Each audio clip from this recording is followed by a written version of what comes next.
welcome. If you're new here, my name is Jennifer, and yes, I am in my bathroom. There is a reason why I'm in my bathroom. We are going to try and restore my 12-plus-year-old cross stitch that I found. And please excuse my my bathroom lighting, it's not the greatest.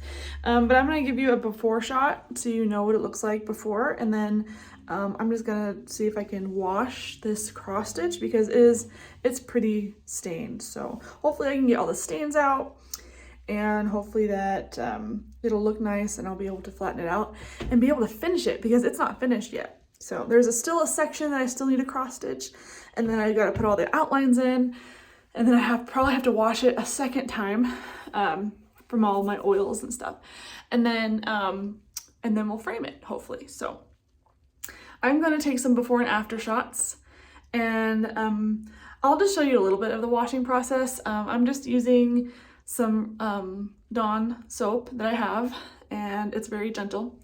And then I'm just using like kind of like a room temperature water, and I'm using my tub because my kitchen sink is currently full of dishes. So I'm gonna use my tub. Anyway, so let me turn the camera around and I'll show you some before shots. So here is the before. I put it up against my tub so you can see how yellow it is. It's very yellow, and there's that big stain. I'm gonna try and get it out with something. I'm not quite sure what.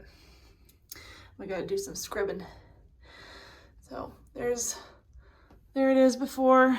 I'll probably take some pictures for the before and after. So let me do that real quick, and then we can start washing. Here is another before shot. That's before, and that's the front, and then here's the back of it. Hopefully I'll be able to get this cleaned today. Okay, so let me take some pictures and then we'll start washing. Okay, I have you mounted on my tub, so hopefully you can see what I'm doing. And I did put some Dawn soap in here, so I'm just gonna submerge this and get it wet. Making sure you can see what I'm doing. Oh, it's so yellow. I cannot believe how yellow it is. So I'm just getting it wet. And I might just let it soak for a couple minutes. And then I'll come back and we can start scrubbing. Okay, it's pretty soaked now. So I'm just gonna take some Dawn, got some Dawn here. Put a little bit on my hands, make sure it's like really rubbed in, and I'm just gonna take my hands and gently scrub. I don't know how long it's gonna take me to completely clean this thing because it's pretty big. I'm just hoping the stain comes out. Already it's looking a little better, and I haven't even scrubbed it yet, so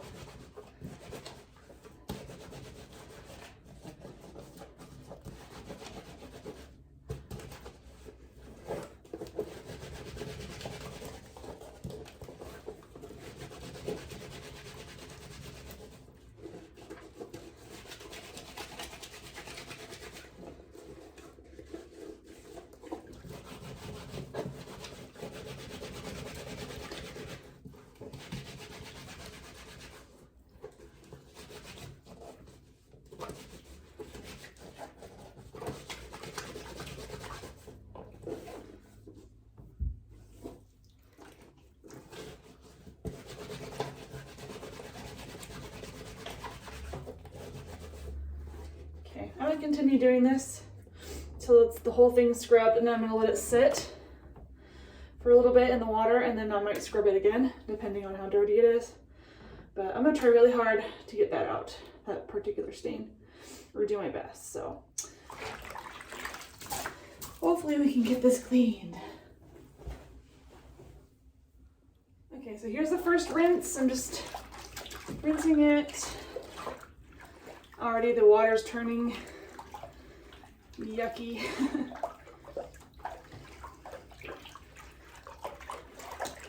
I did make sure I scrubbed the back as well.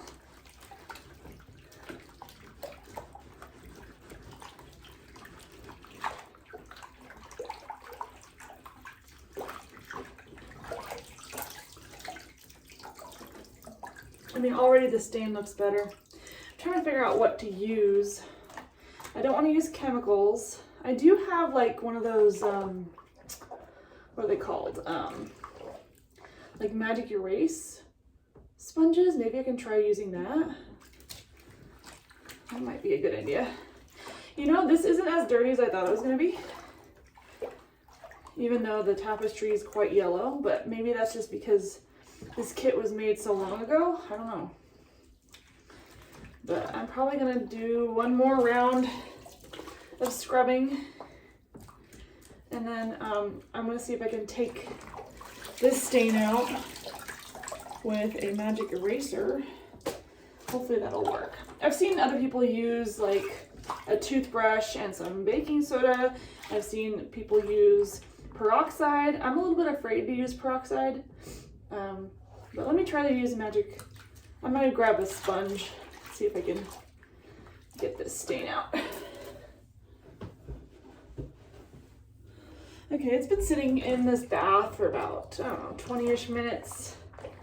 And I scrubbed the heck out of the stain, but it's still there. I've tried everything that I have, and I'm hoping that the cross stitch will cover it. So, unfortunately, I didn't find any hydrogen peroxide to use. So I used I used one of those magic sponges, didn't work.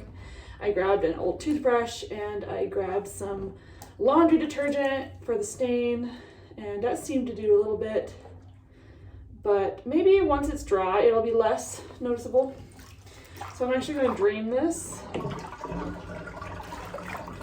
I'm going to use fresh water, and I might go over it one more time with some soap, because I did put a little bit of detergent in, like laundry detergent in here for the stains.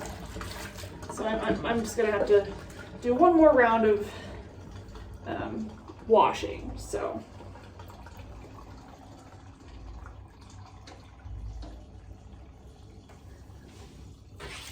okay, I'm gonna go ahead and turn the water on, and I'm gonna start rinsing this. I'm gonna turn the camera off because it's gonna be loud, so I will check back with you in a minute. I got it sitting in a cold bath just to make sure I get every single piece of soap out. Soap, if I don't get it all out, it's going to attract more dust. So I'm going to let it sit here for a little bit, and then we're going to drain the water, and I have a towel ready for drying. So yeah, I still feel a little bit of soap, so I might have this soak for a little bit. So well, hopefully if I give it enough time, it'll be ready to dry. This is what it looks like. I'm gonna actually roll it up in this towel to get it really dry. So let me do that real quick. I'm holding the camera with one hand. I need both hands. So let me roll this up so it's nice and what it looks like rolled up. So I'm just gonna leave it on my bed for now. Let it dry.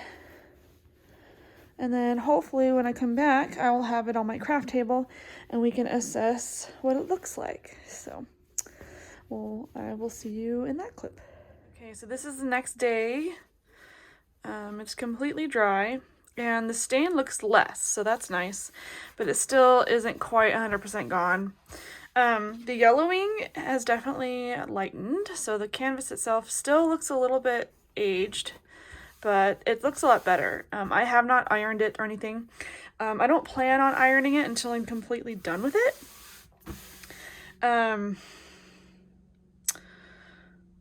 And I still gotta figure out how to do that. So I'm guessing I have to use something special to iron this with, so I don't burn it, because that would suck. So I ordered a cross stitch stand, so it'll be here possibly early next week, and I plan on using that to finish this because I don't have a big enough hoop right now, and this needs a hoop. I probably could do it without a hoop, but because it's so big, it'll be hard to handle. So I ordered a hoop and it's a standing on its own kind of hoop. So I've never used one before, and I've always wanted to try. So I'm really excited to use that. And it like rolls the bottom and it rolls the top, and you can keep the tension that way. So it kind of looks like a scroll when you're working with it. So yeah, hopefully in the next clip I'll have my stand and I can show you how I set this up. And then I'll probably periodically update you guys on the progress I make. And I'm hoping to finish this. This work in progress needs to be finished. So I'm happy with the results, even though I wish this would go away a little bit more. But at least it's not as prominent. And I'm pretty sure that my stitches will cover most of this. So anyway, so I will see you when I get my cross stitch stand. I just bought this. It's like a frame and it stands up, and I'm gonna put this in there. So let me grab some scissors.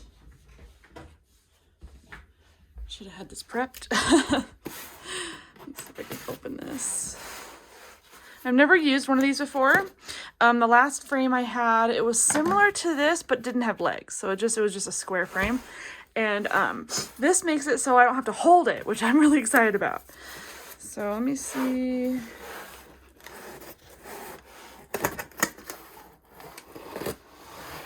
Wow, it's huge. I got a bigger one so that I can do different sizes. So looks like we're gonna do some assembly. And there's instructions in here. And I'll probably assemble it off camera. I'm hoping this lasts because this was not cheap. I spent a good chunk on it, so. All right. I guess I'll open the instructions first.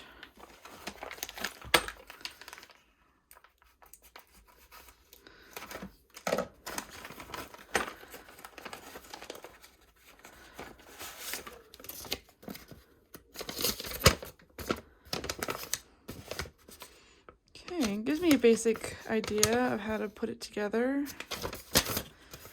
That's it. So, all right. Well, it's got a couple of options. It's got the first option, and then it's got a second option. So that's interesting. You could have it lower to the ground. So if you're like working at a desk, you can work on a desk, or if you're standing up, you can have it stand up, whichever you want. I'm gonna see what it looks like standing up. And yeah, okay. Well, I don't know how big this is gonna be. So I was thinking about doing a time lapse, but this thing looks pretty big. So I'm gonna see if I can get this put together off camera, and then I'll come back and hopefully it'll be assembled. So I will be back. I have so far, and I just opened this one up. And it's got more instructions that are not in English. So I'm gonna just go by the pages. It's got some English here. Okay, so it's got some English. I lied. I just didn't look at it enough. So it looks like there's clips. We're gonna have to assemble the actual frame itself. So I'm gonna have to do that. Looks like we can make it smaller on the sides. It's got multiple sizing, which is nice. And it's got a bunch of these clips. It looks like they're just on the dowels here. All right. Okay, I just wanted to show you my progress. So this is what I have so far. Hopefully I can get this frame figured out and attached. So it does show me a little bit here how to do it. So, all right.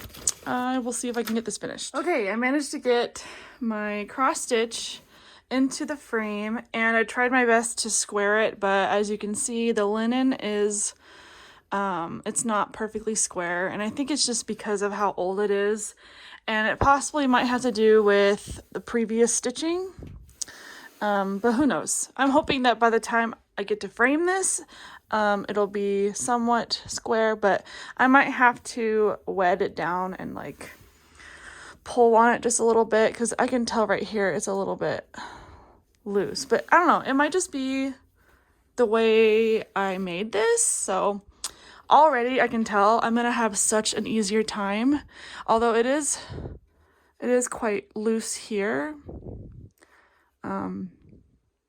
I don't really have a way. I mean, it'll be fine, honestly. It'll be okay. I got it as tight as I was comfortable. It's nice and tight in the middle. But again, I'm working with an old piece, so I'm excited to get started on this, and hopefully, you know, I'll be able to do some type of updates as I go along, but I'm really excited because now I don't have to hold it. When I first started this, I had to hold it because the frame that I was using was a frame that was similar to this, but it didn't have the feet. So I had to hold it the whole time, which might explain why it is a little crooked. So, I mean, all in all, it should be okay. By the time I frame it, you won't be able to tell. You might be able to tell down here a little bit because it does bow a little bit, but that's fine. I mean, I can live with that. That's not a big deal. So, I'm excited to get started. If you guys want to see progress, let me know in the comments below. I'm not doing any tutorials on this particular piece, but if you want to see updates, I am more than happy to update you on my progress. So let me know down below. And if you like this video, give me a thumbs up. And if you haven't subscribed yet, I would love to be your friend. So please subscribe to my channel so you can see what else I'm working on. I have plenty of updates coming your way. So the best way to get those updates is to join my email list. My email list is completely free, and it is in the description box below, so you can go ahead and click that. I'm planning on using my email list for special discounts, and those that are on my list are VIP people. So if you want exclusive items for future, let me know, and I'm excited. Hopefully, I've got a lot of things in the works, so you'll get updates. I do monthly newsletters, and you guys get first-hand updates from me. Anyway, so I'm going to end this video here, and I am just super excited to finally get started on finishing this 12-plus-year-old cross stitch. So thanks for watching, and I'll see you in my next one.